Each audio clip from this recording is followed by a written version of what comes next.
వీళ్ళు దేవుని సన్నిధానంలో ఇలాగున మనమందరము కూడి చేరి ప్రభుని సన్నతించడానికి దేవుడు మనకిచ్చిన ఈ చక్కని సమయాన్ని బట్టి నేను ప్రభుని స్తుతిస్తూ ఉన్నాను. మరి ముఖ్యంగా బిడ్డలు చక్కని సాక్ష్యాన్ని చెప్పారు. మరి మందిరంలో ఈ మొక్కుబడి కూడికను మందిరంలో జరిపించుకోవడానికి గల కారణం ఏంటంటే, అక్కడ చిన్న గృహం, అది అక్కడ ఎంతమంది కూర్చొని ఆరాధించడానికి వీలు పడని స్థలం అన్నమాట. అందుకని ఈ రాత్రి దేవుని మందిరంలో ఇంటి దగ్గర జరగాల్సినటువంటి కూడిక మందిరంలో పెట్టడం జరిగింది. ఇదేమైనప్పుడు కూడా ఈ రాత్రి దేవుడు మనకి చక్కని సమయాన్ని ప్రభు మనకి ఇచ్చారు. అలాగే సాక్ష్యాన్ని కూడా మనం విన్నాం. వాళ్ళ ఇబ్బందుల్లో, వాళ్ళ వేదనలో, వాళ్ళ శోధనలో, నిజానికి కుటుంబ పరిస్థితులు, కొన్ని ఒడదుడుకులు, కొన్ని సమస్యలు వస్తే నా అనుకున్న వాళ్ళతో కూడా మనం పంచుకోలేము కదా, ఎవరికి కూడా చెప్పుకోలేము. మనలో మనమే అవి మద్దతు పడుతూ ఉంటాం. అలాగా ఆర్థికంగా అనేక విషయాల్లో మరి చాలా నలిగిపోయారు, చాలా ఇబ్బంది పడ్డారు. దేవుడు వాటన్నిటిలో నుండి మరి ఏమి చేయాలో తోచని పరిస్థితిలో, ఏ దిక్కు లేనటువంటి సమయంలో దేవుని దిక్కుని వారు చూశారు. ఎవరికి చెప్పుకోలేదు కానీ దేవునికి వాళ్ళు సమస్యలు చెప్పుకున్నారు. కానీ ఈ రాత్రి సంతోషముతో సాక్ష్యం ఇచ్చినట్లుగా మనందరి ఎదుట బిడ్డలను సాక్ష్యం నిలబెట్టారు. ఇంకా ఉన్న కొద్ది సమస్యలు కూడా దేవుడు విడిపించి, దేవుడు చక్కని సమృద్ధినిచ్చి మంచి గృహము కట్టబడి ఆ గృహములో కూడా ఇలాగా సంతోషగానంతో మనందరూ కూడా స్తుతించినట్లుగా, దేవుడు సమయం అనుగ్రహించినట్లుగా మనందరూ కూడా ఏం చేయాలి? ప్రార్థన చేయాలి. దేవునికి మహిమ కలుగును గాక. ఇదేమైనా చాలా సంతోషం. మందిరంలో చాలా చక్కగా ఉంది, చాలా ఆనందంగా పండగ వాతావరణం కనిపిస్తుంది కదా. జనవరి 31st నైట్ ఎట్లా ఉంటుందో అంతటి సంతోషం ఇక్కడ కనిపిస్తూ ఉంది. నిజంగా దేవుని సన్నిధిలో అలాగే ఉండాలి. మనం సంతోషంగా ఆనందంతో ప్రభుని మనం స్తుతించాలి. మంచిది ప్రియులారా. మరి కూడి వచ్చిన దేవుని బిడ్డ మీ అందరూ కూడా మరొకసారి ఆ హృదయపూర్వకమైన వందనాలు తెలియజేస్తున్నాను. ఇక నుండి నాకు వాక్యం చెప్పాలి. రెండవదిగా మీరు నిద్రపోకుండా చూసుకోవాలి. ఎందుకంటే నిద్ర చాలా డేంజర్ అంట.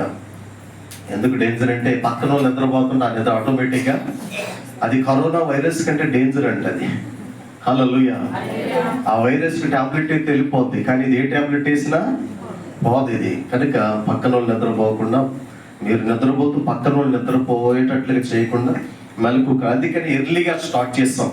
9 గంటలకల్లా ఈ కూడికను క్లోజ్ చేయాలి, ముగించాలని అనుకున్నాం. ఎగ్జాక్ట్లీ 9 గంటలకే నేను ముగిస్తాను. మీరు కంగారు పడొద్దు బాబు, ఇవాళ తింటోడు బాగా అనుకోవద్దు. దేవునికి స్తోత్రం. నలకీకేతో కానీ ఆ కిచ్చోసరే మాత్రం అనుకోవద్దు. టైమింగ్స్ నాకు తెలుసు, టయానికి ముగించడానికి ప్రయత్నం చేస్తాను. ఎందుకంటే చెబుతున్నటువంటి మాటలు త్రోవ ప్రక్కన పడితే ఉపయోగం ఏముందా? ఉపయోగమే లేదు. ఈ త్రోవ ప్రక్కన పడిన విత్తనం ఎలా ఉపయోగపడదో, అలాగే హృదయం ప్రక్కన పెడితే ఉపయోగం లేదు. చెబుతున్నటువంటి మాటలు మీ మనసులోనికి వెళ్ళాలి, మీ హృదయంలోనికి వెళ్ళాలి.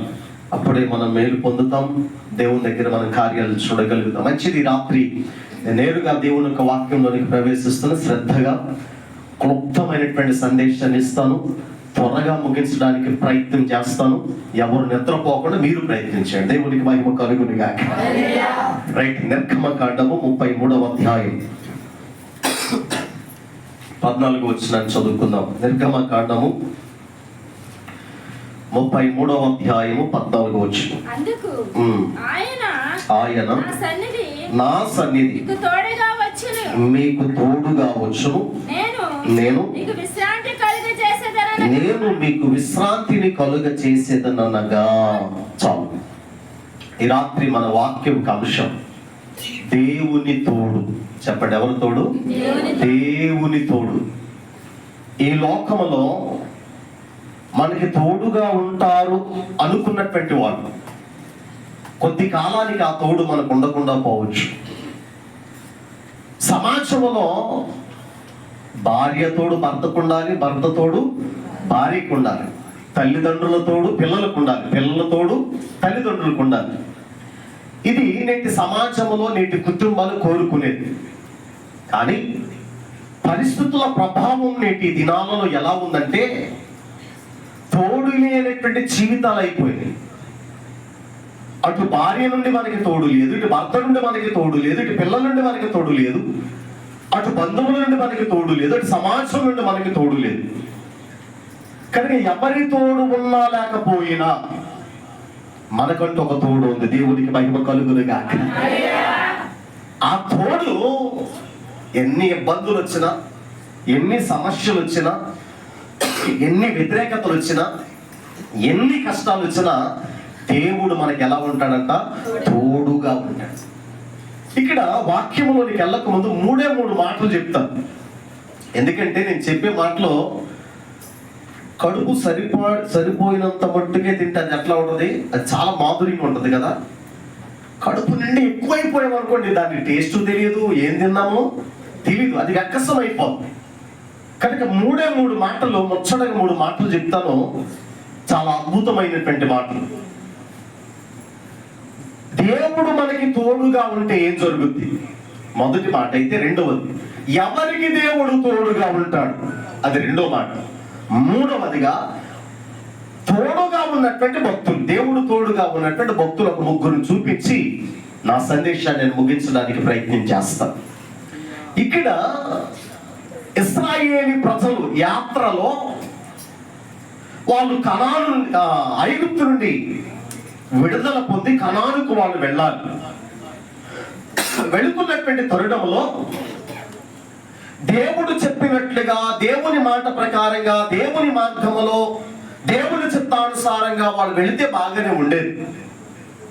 దేవుడు చెప్పాడు ఏం చెయ్యాలో, ఏం చేయకూడదో, కండిషన్స్ అన్ని కూడా చెప్పాడు. బయలుదేరే ముందే చెప్పాడు దేవుడు. కానీ మార్గ మధ్యలో వీళ్ళు ఇష్టానుసారంగా వ్యవహరించడానికి ప్రయత్నం చేస్తారు. వ్యవహరించారు కూడా. దేవుడికి వ్యతిరేకంగా జీవించారు, వ్యతిరేకంగా మాట్లాడారు, వ్యతిరేకంగా పాపం కూడా చేస్తారు.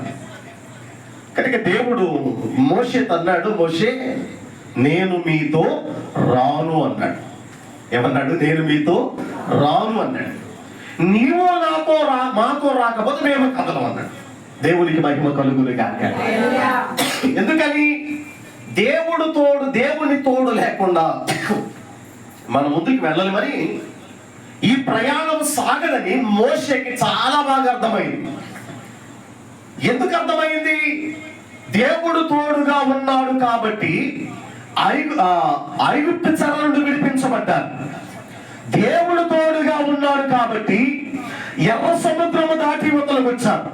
దేవుడు తోడుగా ఉన్నాడు కాబట్టి ఎరుకు కోట గోడలు పెకిలించగలిగారు. దేవుడు తోడుగా ఉన్నాడు కాబట్టి యోర్దాను నది దాటగలిగారు. దేవుడికి మహిమ కలుగునుగాక. దేవుడు తోడుగా ఉన్నాడు కాబట్టి తాపకరమైనటువంటి విష పాములు వాళ్ళని కాటేసిన వాళ్ళు క్షేమంగా ఉన్నారు. దేవుడు వాళ్ళకి తోడుగా ఉన్నాడు కాబట్టి మారాడు మధురముగా మార్చాడు. ఇలాంటివన్నీ జరిగినాయి. ఎప్పుడు జరిగినాయి? దేవుడు తోడున్నాడు కాబట్టి జరిగినాయి. దేవుడు తోడు లేకపోతే జరుగుతాయా? జరగదు.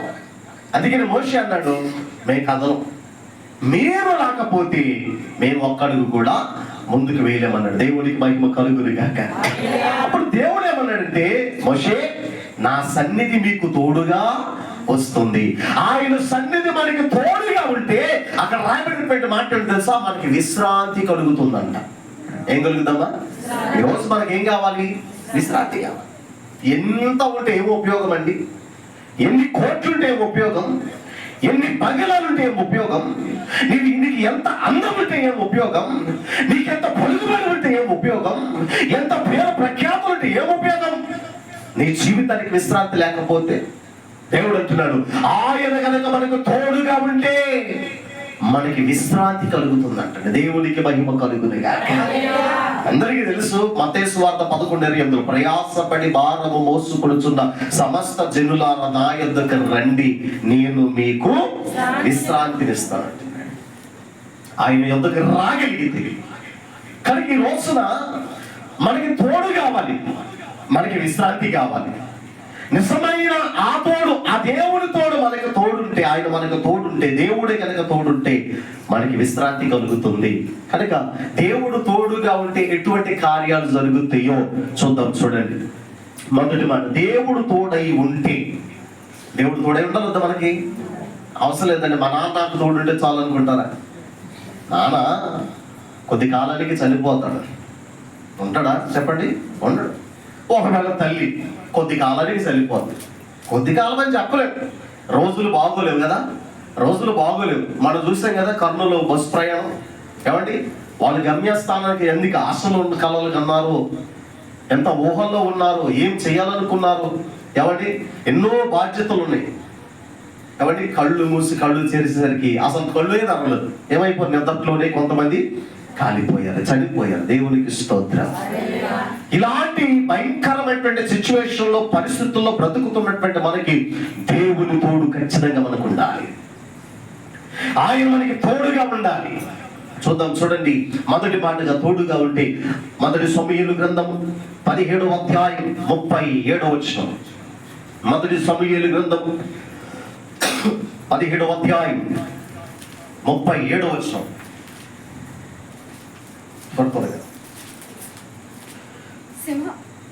సింహం యొక్క బలము నుండి, ఏనుగు బంటి యొక్క బలము నుండి నన్ను రక్షించిన యెహోవా ఈ ఫిలిష్తీయుని చేతిలో నుండి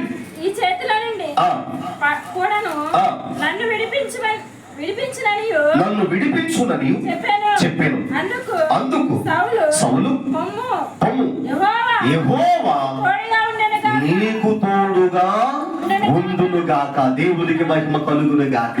నా ప్రియ దేవుని బిడ్డలారా, మొట్టమొదటి మాటగా దేవుడు మనకి తోడుగా ఉంటే శత్రువుల మీద మనకి విజయం కలుగుతుంది. దేని మీద విజయం అమ్మా? శత్రువుల మీద. ఇప్పుడు అదే శత్రువు మీద పోరాటానికి ఏదో విధముగా మనం వెళదాం, దాడి చేద్దాం, వారి మీద మనం విజయం పొందుకున్నాం. ఎన్నో ప్రయత్నాలు చేశారు, కానీ వీళ్ళ వల్ల కాలే. సౌలు వల్ల కాలే, సౌలు సైన్యం వల్ల కాలే, దావీదు అన్నల వల్ల కాలే, ఎవరి వల్ల కాలేదు. ఎవరు కూడా గొలియాతుని, శత్రువైన గొలియాతును జయించలేకపోయారు. అందుకే నా ప్రియ దేవుని బిడ్డలారా, దేవుడు మనకి తోడుగా ఉంటే, ఇదిగో దావీదు అంటున్నాడు, అడవిలో సింహము నుండి తప్పించిన నా దేవుడు, అడవిలో ఎలుగుబంటి నుండి తప్పించిన నా దేవుడు, ఈ సున్నతి లేని ఫిలిష్తీయుని చేతిలో నుండి కూడా తప్పించగలిగిన దేవుడు ఆయన. దేవుడికి మహిమ కలుగునుగాక. సింహము బారి నుండి తప్పించబడ్డాను, కారణము దేవుడు నాకు తోడుగా ఉన్నాడు. ఎలుగుబంటి చేతులు తప్పించబడ్డాను, కారణము ఎవరు తోడుగున్నారు? దేవుడు. దేవుడు తోడుగు లేకపోతే సింహాన్ని జయించగలుగుతాడండి? చీల్చవతం పాడేస్తుంది అంతే. ఆ సింహపు నోటాలు ఉన్నటువంటి గొర్రె పిల్లను తీసుకొచ్చేసేదండి క్షేమంగా. ఎంత ధైర్యం ఉండాలి సింహంతో పోరాడాలంటే. లోకములు అలాంటి శ్రమలు, సింహములు లాంటి శ్రమలు మనల్ని గర్జించినప్పుడు, అరే సింహపు నోటలు పడిపోయిండ్రా, ఎలుగుబంటి చేతులు పడిపోయిండ్రా, ఇక నాకు దిక్కే లేదు, నాకు ఇక మార్గమే లేదు అని కలవరపడుతున్నవా? నా దేవుడు అంటున్నాడు, ఆయన మనకి తోడుగా ఉంటే శత్రువుల మీద మనకి ఏమొస్తుందమ్మా? విజయం వస్తుంది. ఎంత అద్భుతమైనటువంటి విజయం అని అందరూ పారిపోయారు. ఏమండి, ఈయనేమో కండలు తిరిగిన వీరుడేమీ కాదు, పెద్ద వయసు కలిగిన వాడేమీ కాదు. ఎవరైనా చిన్న బాలుడు. హల్లెలూయా. దేవుడు కార్యం చేయాలంటే చిన్నది చాలు, పెద్ద ఏమి కూడా అవసరం లేదు. ఇప్పుడు మన ఉదాహరణ 5 రొట్టెలు 2 సన్నజాలు ఎంతమంది తిన్నారు? 5,000 మంది తిన్నారు, అంతే కదా. అంటే చిన్నది చాలు ఆయన కార్యం చేయాలండి. చూస్తారా, దావీదు చిన్నవాడు, దావీదు చేతులు ఉన్న రాయి కూడా చిన్నది, కానీ ఎదురున్న సమస్య పెద్దది. దేవునికి స్తోత్రం. దావీదు చిన్నోడు, దావీదు చేతులున్న రాయి చిన్నది, ఎదురున్న సమస్య పెద్దది. నీ ముందు ఎంత పెద్ద సమస్యనే కావచ్చు, సమస్యను చూసి అధైర్యపడొద్దు, సమస్యను చూసి వేదన పడొద్దు. నేను ఈరోజు ఒక న్యూస్ చూశాను. భార్య భర్తలు, వాళ్ళిద్దరికి ఏదో సమస్య వచ్చింది. సమస్యను బట్టి సమస్యను పరిష్కారం చేసుకోవలసినటువంటి భార్య భర్తలు ఒక నిర్ణయానికి వచ్చేస్తారు. మనం అవమాన పాలైపోయాం, మనం తరలించుకోవాల్సి వచ్చింది, బ్రతకూడదని ఇద్దరు ఆత్మహత్య చేసుకున్నారండి. 3 ఏళ్ల బాలుడు ఉన్నాడు, 3 సంవత్సరాల బాబు ఉన్నాడు. బాబుకి ఇప్పుడు తల్లిదండ్రుల దగ్గర దొరికిన తోడు అమ్మమ్మల దగ్గర దొరుకుద్దా? పెద్దనాన్న చిన్నాన్న దగ్గర దొరుకుద్దా? రాదో. అనాథలైపోయాడు. ఈరోజు సమస్యను బట్టి, పరిస్థితులను బట్టి పారిపోతున్నాను. అటువంటి వాళ్ళతో నా ప్రభు సెలవిస్తున్నాడు, ఇదిగో నేను నీకు తోడుగా ఉంటే, అది ఎటువంటి శత్రువైనా కావచ్చు, అది ఎటువంటి సమస్య అయినా కావచ్చు, ఏదైనా దాని మీద దేవుడు మనకి ఏమిస్తాడు తెలుసా? విజయమునిస్తాడని. దేవునికి మహిమ కలుగును గాక. ఇప్పుడు నీ విజయం కావాలంటే, విజయం సాధించాలంటే, విజయోత్సవంతో నువ్వు ఊరేగాలంటే నీకు ఎవరు తోడు కావాలి? ఎవరిలో ప్రెసిడెంట్ గారు తోడా? వాళ్ళ తోడు శూన్యం అంటాను నేను, శుద్ధ వేస్ట్ అంటాను నేను. అందుకే దేవుడు తోడుగా ఉండాలి. ఏమున్నా ఏమి లేకపోయినా ఎవరు తోడు ఉండాలమ్మా? దేవుని తోడు మనకు ఉండాలి. ఆయన తోడుగా ఉంటే, ఇక్కడ రాయబడినటువంటి మాట తెలుసా? ఆ సౌలు దావీదు చెప్తున్నటువంటి మాట, యుద్ధాయుధాలు ధరించాలి. ఓకే, నువ్వు వెళ్తావా? అరే బాబు, నీవు ఎలా వెళ్తావురా బాబు? సార్, అడవిలో నేను గొర్రెలను మేపుతుండగా సింహం వచ్చి పట్టుకెళ్ళిపోతున్న దానిని పట్టుకొని వెంటాడి దాని నోటిలో ఉన్నటువంటి గొర్రె పిల్లని నేను కాపాడాను. ఇదే పట్టి వీడపటి. దావీదు ఎవరి పక్షాన్ని వెళ్ళాడు? యెహోవా జీవము కలిగిన కాబట్టి దేవుడు తోడును పట్టుకుని వెళ్ళాడు. దేవుడు తోడుంది కాబట్టి ఆ గొలియాతుని మీద విజయమును సాధించగలిగాడు. యెహోవా నామమున వెళ్ళాడు. ఆయన తోడు పట్టుకుని, ఆయన తోడుకుంటే దేవుని లాంటి శత్రువులు, ఎంతోనో శత్రువులు మన జీవితంలో తారసపడుతూ ఉంటారు. కనుక శత్రు భయం నుండి మనం విడుదల పొందుదాం. శత్రు భయం నుండి విడుదల పొంది మనకి సమాధానం కలుగుతుంది. చూడండి నీకేమని రాయబడి ఉంది? మొదటి రాజుల గ్రంథము 11వ అధ్యాయం 38వ వచనం. మొదటి రాజుల గ్రంథం 11:38. త్వరగా మొదటి రాజుల గ్రంథము 11వ అధ్యాయం. తనకు ఆజ్ఞాపించినదంతయు నీవు విని నా మార్గమున అనుసరించి నా దృష్టికి అనుకూలమైన దానిని జరిగించుచు నా సేవకుడైన దావీదు చెప్పినట్లు నా కట్టడలను నా ఆజ్ఞలను గైకొనిన ఎడల నేను నీకు తోడుగా ఉండి దావీదు కుటుంబమును శాశ్వతముగా నేను స్థిరపరిచినట్లు నిన్నును స్థిరపరిచి ఇశ్రాయేలు వారిని నీకు అప్పగించెదను. దేవునికి స్తోత్రం. మొదటిగా శత్రులు దేవుడు తోడుగా ఉంటే శత్రువుల మీద విజయం పొందుకుంటాం. రెండవదిగా దేవుడు తోడుగా ఉంటే మనం స్థిరపడతామంటే ఏమవుతామమ్మా? స్థిరపడతాం కదా. ఉద్యోగంలో స్థిరపడాలి, కుటుంబంలో స్థిరపడాలి. ఇక ఉంటుంది, రకరకాలుగా ఉంటుంది. డబ్బు బాగా సంపాదించి మంచి ఇల్లు కట్టుకుని ఇక స్థిరపడాలని ఆశ ఉంటుంది. ఇక్కడ సొలొమోను ఇశ్రాయేలు ప్రజలు పరిపాలన చేస్తున్నాడు. జాగ్రత్త వినండి. మన దేవుడు గద్దెక్కిస్తాడు. ఎప్పుడు? ఆయన మాట విన్నప్పుడు. జాగ్రత్త వినాలి. ఆయన మాట చక్కగా వింటే ఆయన గద్దెక్కిస్తాడు. గద్దెక్కిన తర్వాత విర్రవేయగమనుకోండి, గద్దె నుండి ఏం చేస్తాడు? కింద చేస్తాడు. సొలొమోను చక్కగా పరిపాలన చేస్తున్నాడు. చక్కని జ్ఞానవంతుడు. రాను రాను రాను రాను రాను రాను రాను రాను రాను చివరాఖరికి వయసు మీద పడినప్పుడు ఏం చేశాడు తెలుసా? ఏది చెయ్యకూడదో అది చేశాడు. ఏం చేశాడు? బలిపీఠాలు కట్టి ఆ బలిపీఠములకు పూజ చేయడం ప్రారంభించాడు. ఏం చేశాడమ్మా? బలిపీఠములు కట్టి బలిపీఠములకు పూజ చేయడం ప్రారంభించాడు. అప్పుడు అహీయ అనబడినటువంటి ఒక ప్రవక్తతో దేవుడు మాట్లాడి ఆయన యెరోబాము దగ్గరికి పంపించాడు. యెరోబాము దగ్గరికి. యెరోబాము ఈ సౌలు దగ్గర సావుకుడిగా పనిచేస్తున్నాడు. ఏమన్నాడు తెలుసా? సొలొమోను భ్రష్టుడైపోయాడు. తండ్రి నడిచినట్లుగా చివరి వరకు, ఆఖరి నిమిషం వరకు సొలొమోను నడవలేకపోయాడు. కారణం ఏంటో తెలుసా? తనకున్నటువంటి బహుభార్యత్వమును బట్టి. భార్యలు కొంతమంది దేవుని కలిగిన వాళ్ళు ఉన్నారు, కొంతమంది విగ్రహారాధికులు కూడా ఉన్నారు. వాళ్ళు విగ్రహారాధన చేయడానికై వాళ్ళ కొరకు బలిపీఠాలు కట్టించాడు. చివరాఖరికి వృద్ధాప్యం తన వయసు మీద పడినప్పుడు ఈ వాళ్ళతో పాటు సొలొమోను కూడా ఆ విగ్రహారాధన చేయడానికి కోరుకున్నాడు. అందుకని దేవుడు ఏం చేశాడు? సొలొమోనుకున్నటువంటి అధికారాన్ని తీసి ఎవరికి ఇచ్చాడు? రెహబాముకి ఇచ్చాడు. దేవునికి మహిమ కలుగునుగా. యెరోబాముకి ఇచ్చాడు. దేవునికి మహిమ కలుగునుగా.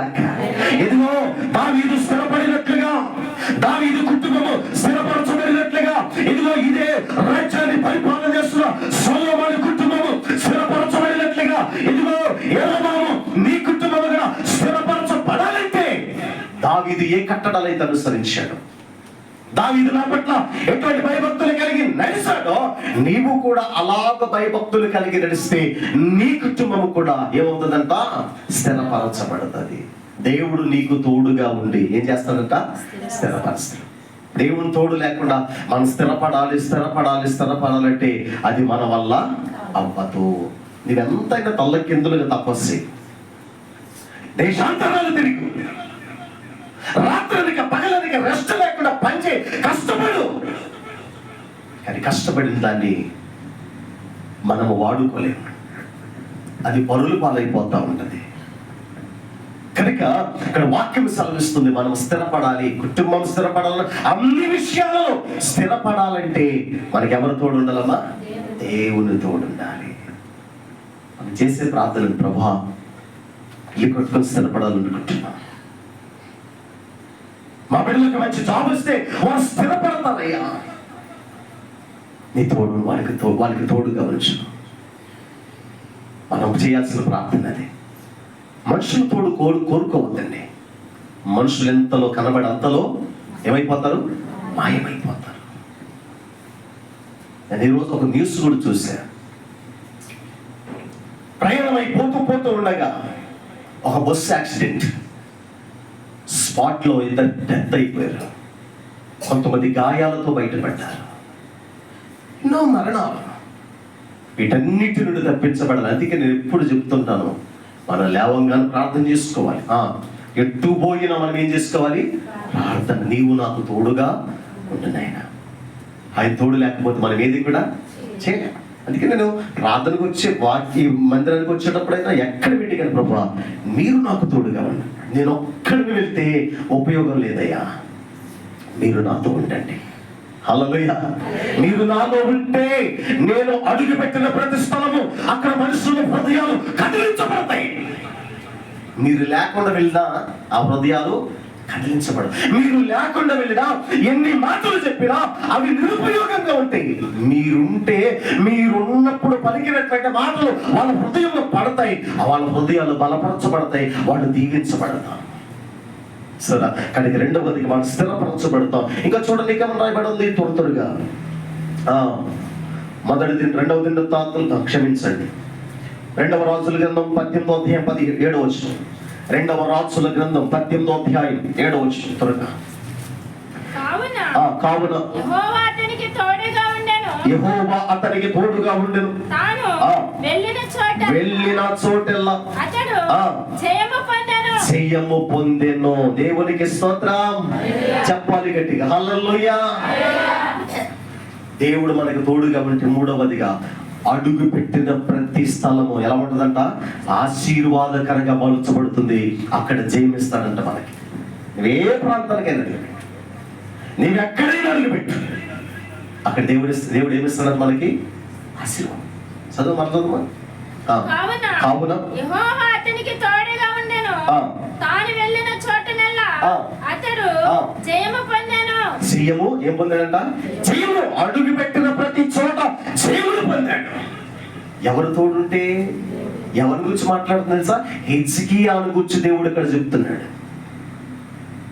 హిజ్కియాను గురించి దేవుడు ఇక్కడ మాట్లాడు. హిజ్కియా ఎక్కడ అడుగు పెట్టినా దేవుడు హిజ్కియాకి తోడుగా ఉన్నాడు. హిజ్కియా రాజుకి తోడుగా ఉన్నాడు కనుక జయాన్ని పొందాడు. యుద్ధాలలో జయం, అన్నిటి బిడ్డ జయం. ఎక్కడ అడుగు పెట్టినా, అందుకే దేవుని బిడ్డలారా, మనం ఎక్కడ అడుగు పెట్టినా దేవుడు మనకి ఎలా ఏమై ఉండాలి? తోడై ఉండాలి. దేవునికి మహిమ కలుగులు గాక. ఇంకా కొంత చూడండి, మొదటి దినవృత్తాంతాల గ్రంథం 4వ అధ్యాయం 10వ వచనం. మొదటి దినవృత్తాంతాల గ్రంథము 4వ అధ్యాయం 10వ వచనం.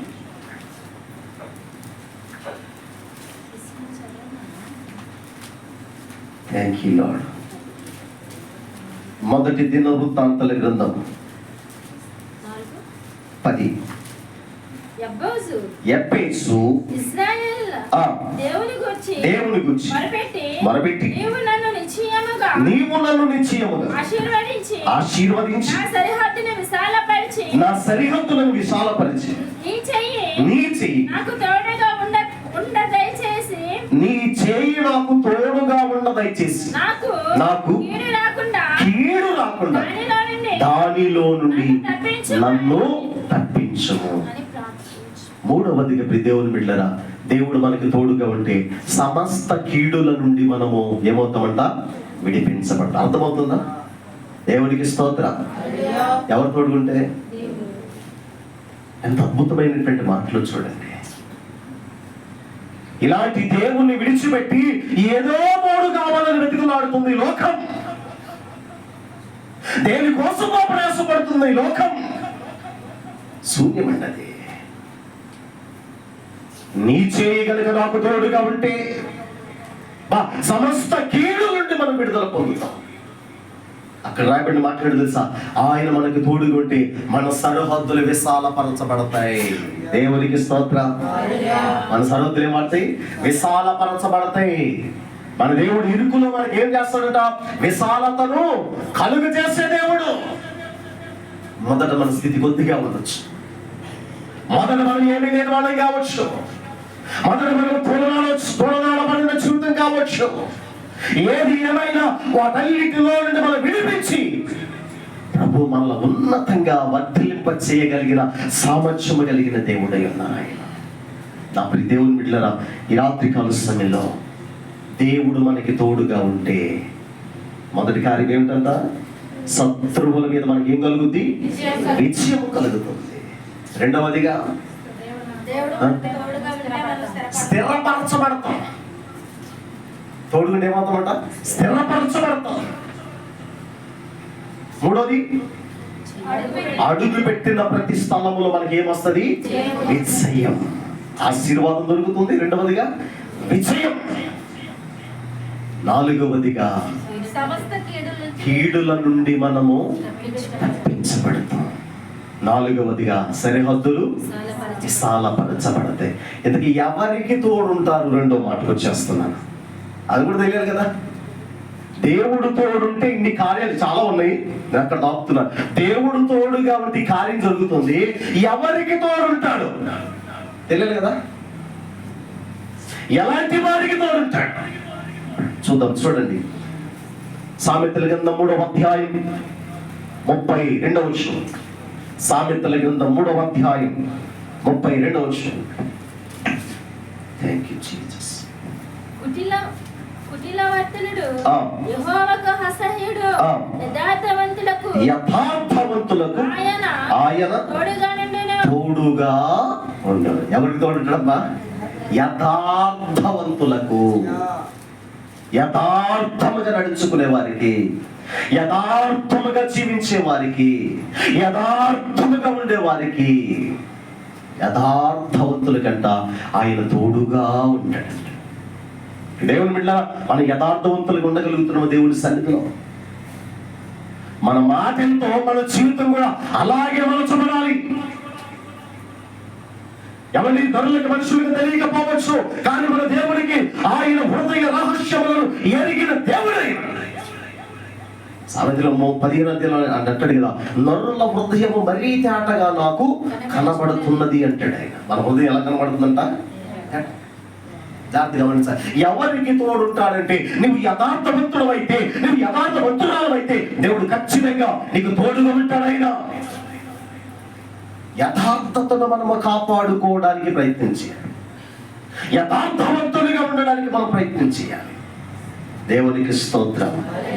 యథార్థవంతుడు ఆయనకి చాలా ఇష్టం.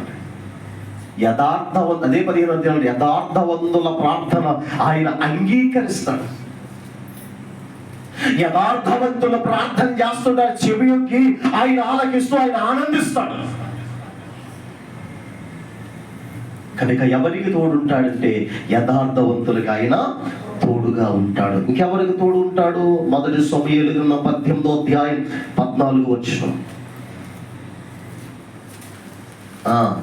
1 సమూయేలు గ్రంథం 18వ అధ్యాయం 14వ వచనం.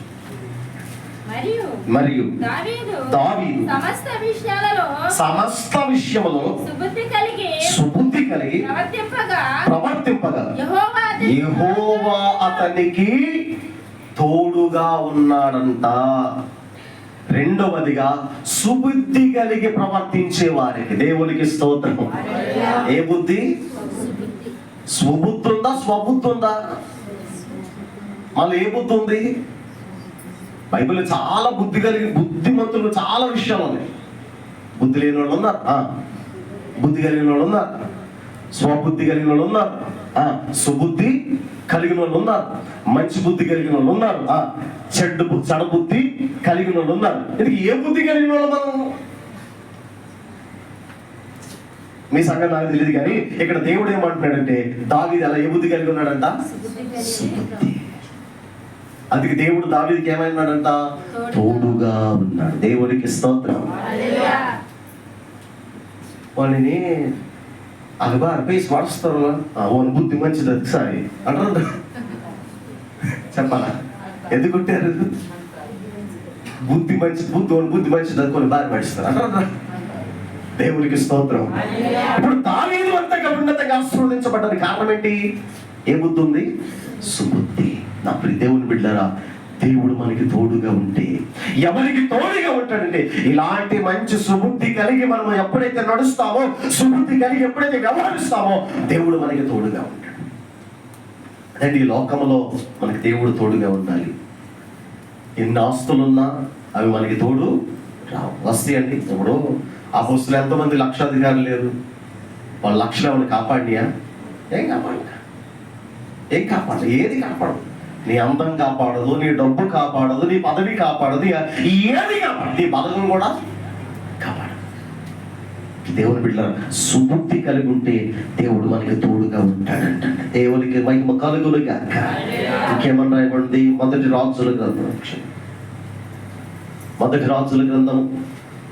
11:38. మళ్ళీ చదవండి. 11:38. నేను మీకు ఆజ్ఞాపించినదంతయు నీవు విని నా మార్గమును అనుసరించి నడుచుచు నా దృష్టికి అనుకూలమైన దానిని జరిగించుచు నా సేవకుడైన దావీదు చేసినట్లు నా కట్టడలను నా ఆజ్ఞలను గైకొని నేడల నేను నీకు తోడుగా ఉండి దావీదు కుటుంబమును చాలు. దేవునికి స్తోత్రం. దేవుడు ఎవరికి తోడుంటాడంటే మూడవదిగా దేవుని ఆజ్ఞలను గైకొనే వారిని తోడుంటాడు. ఆయన ఆజ్ఞలు గైకొనాలి. ఎవరి ఆజ్ఞలమ్మా? దేవుని ఆజ్ఞ. వద్దు అన్నడా మరి, వెళ్ళు అన్నడా వెళ్ళు, నిర్మోహమాటంగా వెళ్ళు, అదరిపడదు. ఇప్పుడు ఎర్ర సముద్రం దగ్గర మోషే ఆగాడు. దేవుడు ఏమన్నాడు? ఏం చూస్తున్నావు? కర్ర పెట్టుకుని దాన్ని కొట్టు అన్నాడు. అనలేదా? దేవుడికి స్తోత్రం. కొట్టి సాగు అన్నాడు. సాగమన్నాడు. ఇంకెవరు భయపడ్డాడు? మోషే లేదు, నిర్మోహం, అసలు ఏ భయం లేదు. సంతోష గానాలతో ఆ ఎర్ర సముద్రం మధ్యలో వాళ్ళు సాగిపోయారు. దేవుడు వెళ్ళు అన్నాడు అనుకోండి, మనకి ఏ భయము లేదు. అలా నీకు తోడుగా ఉండాలంటే మనం ఎవరికి తోడుగా ఉండాలి? ఆయన ఆజ్ఞలను గైకొనేయాలి. ఆయన మాట. వెళ్ళొద్దన్నాడా ఆగు, వెళ్ళమన్నాడా వెళ్ళు, చేయొద్దన్నాడా మరి, చేయమన్నాడా చెయ్యి. కాబట్టి అన్ని కూడా ఆయన ఏదైతే మనకి తెలియజేస్తున్నాడో దాని ప్రకారముగా మనము చేయడానికి, దాని ప్రకారముగా మనము నడవడానికై ప్రయత్నించాలి. ఆయన ఆజ్ఞలను గైకొనేవారు. అలాంటి వారు చాలా ఆయన ఇష్టపడతారండి. దేవుని పట్ల విధేయత చూపించేవారు. శిరస వహించేవాడు. ఉన్నా లేకపోయినా పస్తులైనా ఉంటే దేవుడు వద్దనడండి. ఈరోజు అలాగే ఉండేవాళ్ళు. అలాంటి వాళ్ళ మీద దేవుడు తోడుగా ఉంటారు. వాళ్ళు ఏం పలికినా నెరవేర్చబడుతుంది. దేవునికి స్తోత్రం. దేవుని ఆజ్ఞలు పాటించే వాళ్ళండి, దేవుని ఆజ్ఞానుసారంగా నడిచేవాళ్ళు, వాళ్ళు ఏం పలికినా అది నెరవేర్చబడతారు. అట్లా నెరవేర్చబడుతుంది. ఇప్పుడు ఎలీషా ఉన్నాడు. ఎరికో పట్టణానికి ప్రవేశించాడు. చూడడానికి చాలా అందమైన ప్రదేశం, కానీ నేల మంచిది కాదంటది. దేవునికి స్తోత్రం. ప్రాంతం మంచిదే కానీ, చూడడానికి చాలా రమ్యంగా ఉంది, కానీ నేల మంచిది కాదు. కొత్త పాత్ర తీసుకొచ్చి అందులో ఉప్పు వేసి నీళ్లలో కలిపాడంటే ఏమైపోయినది? సారవంతమైన భూమిగా. అలా మలచబడ్డానికి ఎవరు కారణం? ఎలీషా ఒక నార్మల్ అందరిలాగా ఒక ఆజ్ఞలు పాటించకుండా దేవుని మాట వినకుండా పాత్ర పెట్టుకోండి, కొత్తది కొనుక్కురండి, ఉప్పు తీసుకురండి, అందులో కరగ తీసి నీళ్ళ కలిపితే ఇప్పుడు పంటలు పండేస్తాయి, పడుతాయా? అవును. ప్రవక్తలే కాదు, సేవకులే కాదు, దేవుని పిల్లైనటువంటి మీరు కూడా ఆయన ఆజ్ఞలను పాటిస్తే మీరే తలుకుండొచ్చు. మీ మాటకి అంత శక్తి ఉంటుంది. దేవునికి స్తోత్రం. దేవుడు మాటతోనే కార్యం చేశాడు. అదే శక్తిని మన నాడికించాడు. ఆయన మన నోటికి ఇచ్చాడు. మనం కూడా ఏం చేయాలి? దాన్ని వాడుకునేటువంటి వారిగా ఉండాలి. దేవునికి మహిమ కలుగునుగా. సరే, ఆయన ఆజ్ఞలను ప్రేమించే వారిని, ఆయన ఆజ్ఞలను గైకునే వారికి ఆయన తోడుగా ఉంటాడు. ఇంకా 4వది మనం చూస్తే ప్రార్థించే వారికి ఆయన తోడుగా ఉంటాడు. అదే మొదటి దినవృత్తాంతాల గ్రంథం 4:10 ఎబ్బేజు అంటాడు, నీవు నాకు తోడయుండుము. ఎబ్బేజు ప్రార్థన చేస్తున్నాడు. ఎబ్బేజు ప్రార్థించే వారికి ఆయన ఎలా ఉంటాడమ్మా? తోడుగా. నేను ఈ రోజున మన యూట్యూబ్లో ఒక వీడియో పెట్టాను. ఎలివేటర్లో ఒక బాబు, ఆ డోర్స్ అన్ని స్టక్ అయిపోయింది. ఒక్కడే ఉన్నాడు ఎలివేటర్లో. ఎలివేటర్లో మీకు అర్థంగా లిఫ్ట్, అపార్ట్మెంట్లు ఏముంటాయి? లిఫ్ట్. జాగ్రత్త వినండి. ఆ లిఫ్ట్ క్లోజ్ అయిపోతే వీడు ఏం చేస్తాడు తెలుసా? మోకరించి ప్రార్థన చేసాడు. దేవుడికి మహిమ కలుగునుగా. మీరైతే ఏం చేస్తారు? యవో యవో యవో అంటారు మీరైతే కదా. బేలమిందరు బయట మనం మొత్తం కంగారు పడాల్సిన అవసరం. చూడు ఎంత చక్కగా ప్రార్థన చేశాడు, మోహరించాడు, ఆమేన్ అన్నాడు. డోర్స్ ఓపెన్ అయిపోయింది. ప్రార్థనకి అంత శక్తి ఉంటుందండి. హల్లెలూయా. ప్రార్థన అలా ప్రార్థించే వారికి అన్ని బాగున్నప్పుడు కాదు, అన్ని కలిగి ఉన్నప్పుడు కాదు, నువ్వు ఆరోగ్యంగా ఉన్నప్పుడు కాదు, నువ్వు అంతా బాగున్న సభ్యంగా ఉన్నప్పుడు కాదు, ఏమీ లేనప్పుడు, ఇబ్బందికర పరిస్థితుల్లో, బాధాకరమైన పరిస్థితుల్లో అలాంటి ప్రార్థన చూడడానికి అనుకుంటే దేవుడు నీకు ఎలా ఉంటాడంట? తోడుగా ఉంటాడు. దేవుడికి స్తోత్రం. 2 మాటలు చూసాం. దేవుడు తోడుంటే కలిగే కార్యాలు చూసాం. రెండవదిగా ఎవరికి తోడుగా ఉంటాడు చూసాం. దేవుడు తోడుగా ఉన్న భక్తులు 3 చూసి ఎక్కువ వివరించడం అట్లా చెప్పి నేను ముగిస్తాను. చూడండి, ఆదికాండము 26:23 వచ్చిందండి. ఆదికాండము 26:3 దేశమందు నేను నీకు తోడయుండి నిన్ను ఆశీర్వదించను. నీకును నీ సంతానముకు ఇచ్చి నీ తండ్రి అబ్రహాముతో చేసిన ప్రమాణము నెరవేర్చి ఆకాశ నక్షత్రముల వలె నీ సంతానమును విస్తరింపచేసి చాలు. దేవునికి స్తోత్రం. ఇప్పుడు అబ్రహాముకి ఎవరు తోడుగా ఉన్నారు? సారమ్మ కాదు, దేవుడు తోడుగా. ఏమీ లేకుండా వచ్చాడు, కట్టుబట్టలతో వచ్చాడు. దేవుడు ఏం చేశాడు తెలుసా? విస్తారంగా దీవించాడు. దేవుడు తోడుగా ఉంటే అలా దీవించబడతామండి. హల్లెలూయా. ఇప్పుడు చూడొద్దు, ప్రజెంట్ సిచ్యువేషన్ చూడొద్దు, దేవుడు చేస్తాడు. అబ్రహాము లాంటి నిరీక్షణ కలిగి ఉన్నాడు. అబ్రహాము అలా నడిచాడు, అబ్రహాము అలా జీవించాడు. అబ్రహామును నడిచాడు. అందుకని అబ్రహామును ఎవరి విస్తారంగా దీవించాడు. అబ్రహాము దీవెనకి కారణము అబ్రహాము గొర్రె మేకలు కాదు, అబ్రహాము పశువు మందలు కాదు, అబ్రహాము ఒంటెలు కాదు, గాడిదలు కాదు. అబ్రహాము దీవెనకి కారణము దేవుడు. హల్లెలూయా. దేవుడు మనకు కూడా అలాంటి ఆశీర్వాదం కావాలి. అబ్రహాములు దీవించోనైనా నన్ను దీవించండి. అబ్రహాము నడిచినట్టుగా నడుస్తున్నారా? అబ్రహాము దేవునికి లోపడ్డాడు. అబ్రహాము దేవుని మాట విన్నాడు. అబ్రహాము దేవునికి విధేయత చూపించాడు. అబ్రహాము చెప్పినట్లే, దేవుడు చెప్పినట్లుగా అబ్రహాము నడిచాడు. అందుకని భూమి మీద దేవుడు ఆకాశ నక్షత్రములే, సముద్రం ఇసుక రేణువుల వలె అబ్రహామును విస్తారంగా దీవించాడు. దేవుడు తోడుగుండడం వల్ల. ఇంకా చూడండి, అది ఆదికాండం చూడండి 31వ అధ్యాయం 3వ వచనం. 31:3 ఆదికాండం 31వ అధ్యాయం 3వ వచనం. యెహోవా నీ పితరుల దేశమును నీ బంధువుల యొద్దకు తిరిగి వెళ్ళుము, నేను నీకు తోడయుండెదనని యాకోబుతో చెప్పగా యాకోబు చాలు దేవునికి స్తోత్రం. మొదటిగా అబ్రహాము విస్తారంగా ఆశీర్వదించబడ్డానికి కారణము దేవుడు. ఇక్కడ యాకోబు స్థిరపడడానికి, యాకోబు ఇశ్రాయేలుగా మార్చబడడానికి ఎవరు తోడుగా ఉన్నాడు? యాకోబు మోసగాడిగా ఉన్నాడు, మోసగాడిగా జీవించాడు, మోసగాడిగా బ్రతికాడు. మోసగాడు మారాడు, మోసగాడు స్థిరపరచబడ్డాడు.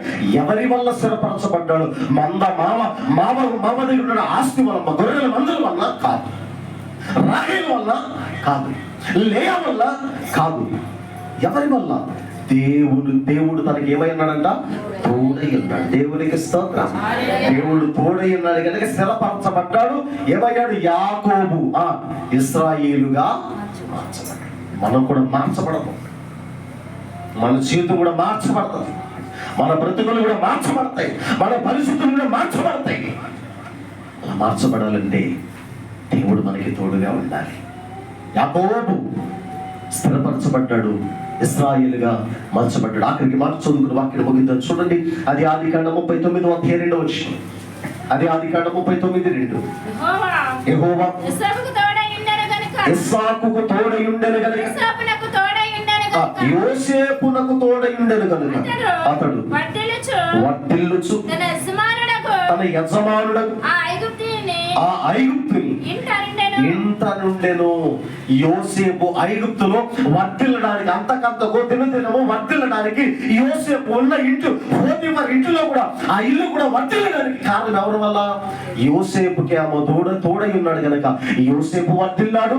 యోసేపు అడుగు పెట్టిన ఇల్లు కూడా ఏమైపోయింది? వర్ధిల్లింది. ఆ దేశమే వర్ధిల్లిందండి. దేవునికి స్తోత్రం. ఆ దేశానికి ప్రధాని అయ్యాడు. దేవుడు చేస్తే అట్లాగే చేస్తాడు. దేవుడి కార్యాలు అదే విధంగా ఉంటాయి. ఏమీ లేని అనామకుడు తీసుకొచ్చి దేశాన్ని పరిపాలన చేసే విధముగా చేయగలిగిన సామర్థ్యం కలిగిన దేవుడు. అది ఎలా అవుతుందంటే దేవుడు తోడుగా ఉంటే.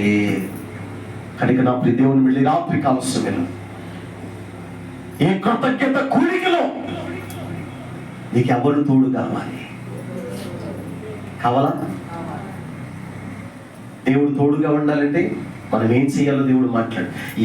దేవుడు తోడుగా ఉంటే ఎటువంటి కార్యాలు చేస్తాడో మనం విన్నాం. ఎవరికి తోడై ఉంటాడో చూసాం. దేవుడు తోడైన భక్తులు ఏ విధముగా అబ్రహాము ఆశీర్వాదాన్ని చూసాం, యాకోబు ఆశీర్వాదాన్ని చూసాం, యోసేపు ఆశీర్వాదాన్ని చూసాం. నీకు తోడైతే నీ ఆశీర్వాదాన్ని మేము చూస్తావు. దేవునికి స్తోత్రం. ఆయన తోడుకుంటే నీ ఆశీర్వాదాన్ని నేనే చూస్తాను. అబ్రహామును అద్భుతంగా ఆశీర్వదించబడ్డాడు కనుక ఎవరి తోడు ఉన్నా లేకపోయినా దేవుని తోడు మనకి కావాలి. అందుకని మోషే ఏమన్నాడు? ప్రారంభోత్సవం ఏమని చదువు?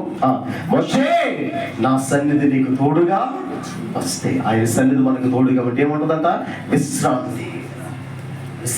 కనుక నా ప్రియ దేవుని బిడ్డలారా, నేను ముగిస్తున్న రాత్రి కాలశంలో దేవుడు మనకి తోడుగా ఉండాలి. కనుక ఆయన తోడుగా ఉండాలంటే ఏం చెప్పాడో ఆ మాట ప్రకారంగా ఆయన మనకు తోడుండేటట్లుగా చేద్దాం. మన గృహానికి తోడుగా ఉండాలి, మన బిడ్డలకు తోడుగా ఉండాలి, మనకి కూడా ఆయన ఏమై ఉండాలి, తోడుగా ఉండాలి. అప్పుడు మనం ఎక్కడున్నా ఎటువంటి విపత్కరమైనటువంటి పరిస్థితులు కూడా మనం క్షేమంగా ఉండగలుగుతాం. అపాయముల నుండి, ఇబ్బందుల నుండి, కష్టాల నుండి, వ్యాధుల నుండి, పోరాటాల నుండి ఆయన మనను విడిపించి నడిపించగలిగిన దేవుడు.